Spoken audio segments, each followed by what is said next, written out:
Hey guys, how's everything? Since Samara and Anna talked about the theoretical issues related to the translating process, me and Vanessa will talk about the practical side of it. To begin, we will show you an interview with Elio Flanders. He's a musician, he's also a poet, and he's been doing some work translating Walt Whitman's poems. I hope you enjoy it. Hélio, muito obrigada por me ajudar, por dar essa entrevista, por perder teu tempo. Queridíssimo, fiquei muito feliz mesmo. Imagina, Então, só pra te explicar... Isso, tá comigo, né? Só pra te explicar um pouquinho, eu curso letras, eu não sei se tu lembra, eu até comentei contigo. E aí, na minha faculdade, a gente tem a disciplina de tradução e versão.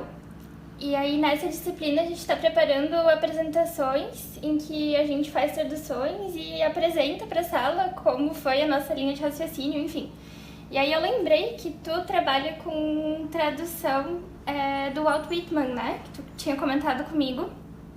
E aí eu achei muito interessante, porque na minha área é muito comum a gente trabalhar com tradução de artigos acadêmicos, mas o olhar que se tem num artigo acadêmico e em linguagem poética é muito diferente, a sensibilidade que tem que ter é muito diferente. E aí por isso que eu queria saber um pouquinho da tua experiência, eu achei que fosse muito válido, com certeza vai ser muito válido pra gente. E aí por isso que eu resolvi conversar contigo, então muito obrigada de novo por me ouvir, por estar aqui. Super prazer, super prazer falar disso. Eu nunca falei, na real. É que eu acho que até vai ser legal falar, porque eu não sou exatamente um tradutor normal, né? Assim, eu não fiz o caminho contrário, né? Fui pela música e tal. Então, acho que pode ser... Eu vou falar de uma outra visão da tradução, né? Mais isso. Quer começar? Sim, exatamente. Sim, por favor. Então, eu queria saber como que surgiu o teu interesse em traduzir. Tu começou a falar que teve essa relação com a música, mas como que foi? Então, eu nunca tinha pensado em traduzir até o momento em que eu conheci o trabalho do Walt Whitman, os poemas dele, e tem uma tradução muito boa no Brasil, do Rodrigo Garcia Lopes, que é uma edição da Iluminuras, que são 12 poemas do Whitman. E depois disso, a tradução é tão incrível que eu fui atrás de mais coisas do Whitman e não achei boas traduções. E eu queria mostrar para os meus amigos, para minha família, eu queria apresentar coisas que nem todo mundo tinha fluência de ler. Eu até falava inglês, mas falava, cara, não vou ficar lendo poesia em inglês, não tenho paciência para isso. Então eu comecei a traduzir muito para mostrar para as outras pessoas, que eu acho que é o principal motivo de eu traduzir até hoje. É porque tem coisas que eu quero muito que as pessoas leiam, que cheguem nas pessoas, e que no Brasil, por conta do mercado de poesia ser pequeno, ou pelo menos minimamente um nicho, né? Tem coisas que nunca vão chegar aqui porque são coisas menores. Então eu comecei a traduzir por isso, para mostrar para os meus amigos e coisas que eu me identificava e que eu acho que as pessoas deveriam, entre aspas, ler, assim, porque tem a ver com elas ou com o momento. Sim, que máximo, que lindo. Bacana. Então, durante esse trabalho de tradução, além do conhecimento da língua, que tu disse que tu fala inglês, mas além de falar o idioma, o que mais tu considera que seja relevante para que a tradução seja bacana, né? Porque tu comentou que existiam já poemas dele traduzidos, mas que não eram satisfatórios, né? O que tu acha que é importante para que a tradução seja boa, seja de qualidade e consiga captar os aspectos importantes do poema, os aspectos importantes do texto? Eu acho que traduzir poesia é muito diferente do que traduzir textos técnicos ou acadêmicos, porque a parte biográfica, e mais do que biográfica, acho que a voz do poeta, ela é muito mais importante do que você traduzir até corretamente algo.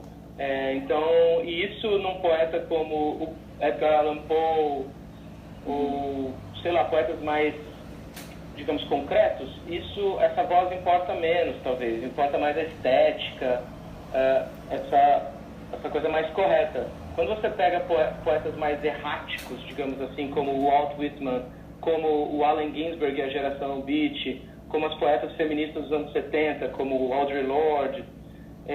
Acho que essas pessoas têm uma voz que é tão grande que ela é maior que a própria poesia, né? Então, quando você está lendo Whitman, ele é o melhor poeta? Seguramente não. Ele é o poeta que escreve mais bonito? Tão pouco, mas ele é talvez uma das maiores vozes. Para mim, ele é a maior voz da literatura, da poesia, pelo menos de língua inglesa.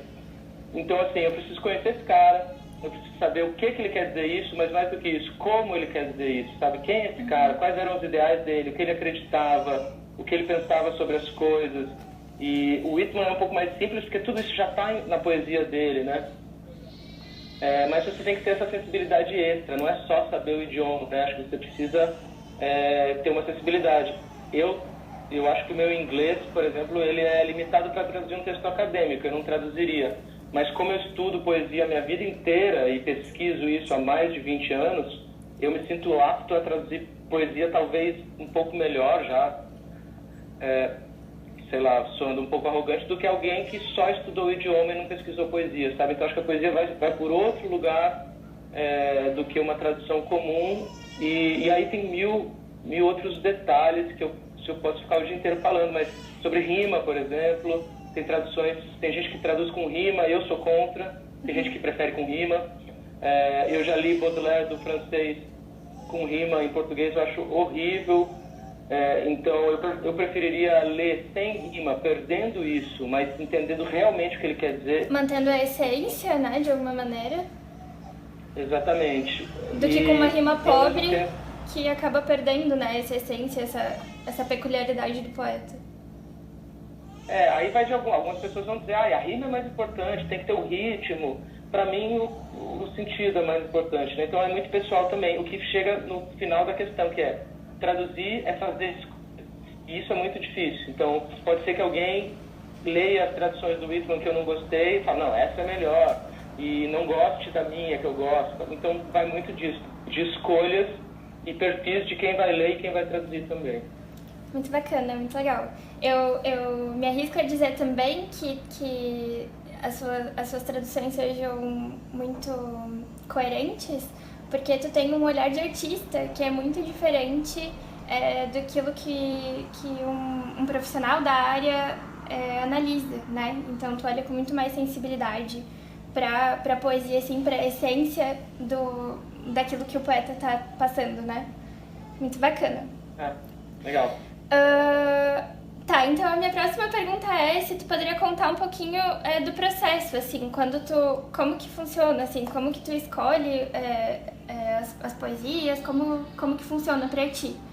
Pode contar brevemente, eu sei que imagino que em cada trabalho o processo possa mudar, mas se tu pudesse dar uma breve descrição de como acontece, seria muito legal. O Whitman é um dos poemas que eu mais gosto, os poemas que eu vou usar no palco, que eu tenho esse show, leitura, que eu misturo com as canções. Então acho que são as coisas que mais se casam com as canções. E eu escolho a partir disso, e quando eu vou traduzir, primeiro eu faço uma versão meio suja, digamos assim, sem pensar muito, e aí depois só para ter o corpo do poema, senão você fica 2 semanas em 2 linhas, procurando o melhor termo. Então eu começo assim, aí depois eu vou esmiuçando, semanas, né? Um trabalho de semanas, meses, aí às vezes para um poema, e ainda tem aquela parte que você fala, puta, aqui eu acho que ainda não achei a palavra. Podia dar uma elaborada, assim, entendo. Legal. E dos trabalhos que tu elaborou nessa área, qual que foi o mais desafiador, assim, que te foi mais complicado, que demorou mais meses, enfim? Da Itália? Desculpa, não entendi. Dos trabalhos que tu elaborou nessa área, qual deles que foi o mais desafiador? Qual poema que foi mais desafiador pra te traduzir? Existe um ou foram todos realmente muito complicados? É bem difícil, né? É um idioma novo pra mim, mas eu esbarro no mesmo problema dos outros. Tem um poema do Pier Paolo Pasolini chamado Verso do Testamento, que tem, por exemplo, uma palavra chamada il seme, a semente, ou o sêmen. É a mesma palavra no italiano para as duas coisas. E aí a gente volta naquilo, você tem que fazer uma escolha. Você tem que olhar o contexto e fazer uma escolha. Se eu estou fazendo isso oralmente, eu falo o sêmen, vírgula, a semente. às vezes você tem a opção de explicar para a pessoa. Se você vai escrever isso, você não tem. Ou você pode colocar ali um asterisco, alguma nota de rodapé. Mas eu acho que o grande problema que eu sigo esbarrando são essas coisas, quando tem um duplo sentido no idioma, e essa é a grande riqueza poética, e no Brasil, em português, você tem que fazer uma escolha e perder um dos dois. Entendi. Muito legal saber disso, interessante. Então, minha última pergunta é mais a título de curiosidade, assim como fã, porque você também escreve em inglês, tu tem muitas produções lindíssimas, a Vanguard tem produções lindíssimas, e aí eu queria saber como que funciona esse teu processo de criação quando tu está escrevendo em outro idioma, porque é muito diferente, né, a tradução da produção em si. É bem diferente mesmo. Eu comecei escrevendo em inglês, na verdade, porque era um modo de eu me proteger também, né? Afinal, abrir o seu diário ali não é fácil, né? Você contar suas coisas, especialmente porque são coisas pessoais. Então, comecei a escrever em inglês e eu tinha um fluxo muito livre, porque era isso. Sei lá, o cara da minha banda, às vezes, minha irmã passando não ouvia, porque eu não sabia o que eu estava falando. Sim. E eu acho muito interessante, porque você habita lugares da sua criatividade novos, né? Que você formata de outros modos.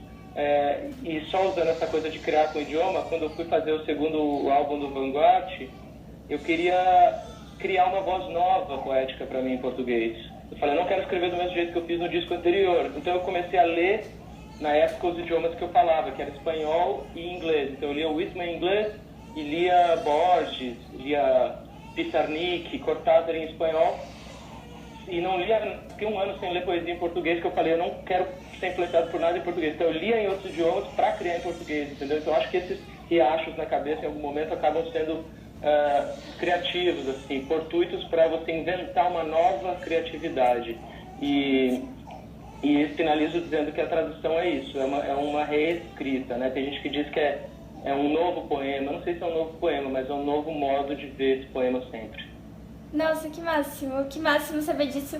Linguisticamente falando, isso faz todo sentido, porque quando tu aprende uma língua, tu não apenas decodifica o idioma, mas tu aprende junto com isso aspectos sociais do idioma e da região dos falantes dessa língua.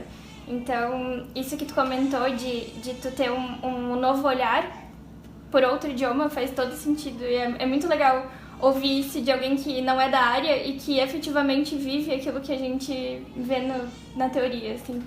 Muito legal, Hélio, sensacional, amei, muitíssimo obrigada, foi incrível, você é incrível. Obrigado. Eu adorei também, e precisando de qualquer coisa, contar aqui na gente, espero que você esteja bem aí. Muito obrigada, sim, eu também. So we decided to show you how the translating process works.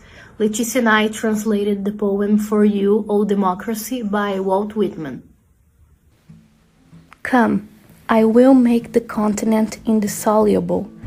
I will make the most splendid race the sun ever shone upon.